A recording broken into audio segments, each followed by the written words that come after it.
আমরা একটু সদস্য একটু সুযোগ দেন, তাহলে এখানে ভিড়টা কম হবে।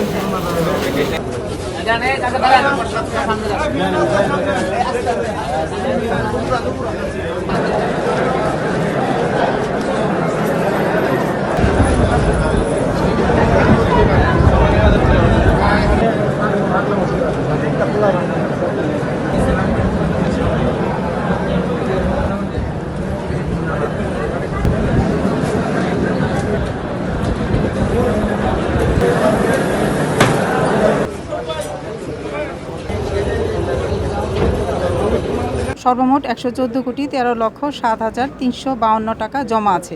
এছাড়াও আপনারা জানেন যে পাগলা মসজিদের একটি ওয়েবসাইট ডেভেলপ করা হয়েছে, যার মাধ্যমে যে কোনো জায়গা থেকে টাকা অনলাইনে মোবাইল ব্যাংকিংয়ের মাধ্যমে দান করতে পারে।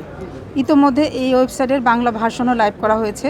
অনলাইনে এখন পর্যন্ত ২৪,৭৬,৮৮২ টাকা অনুদান পাওয়া গেছে। পাগলা মসজিদের আধুনিক কমপ্লেক্স নির্মাণের জন্য প্রয়োজনীয় কার্যক্রম ইতোমধ্যে গ্রহণ করা হয়েছে। এর ধারাবাহিকতায় বর্তমান মসজিদ কমপ্লেক্স এবং কবরস্থানের মধ্যবর্তী ফাঁকা ৫৩.৭৭% জায়গা পাগলা মসজিদের নামে ক্রয় করা হয়েছে। কমপ্লেক্সের নান্দনিক ডিজাইন প্রণয়নের কার্যক্রম চলমান রয়েছে।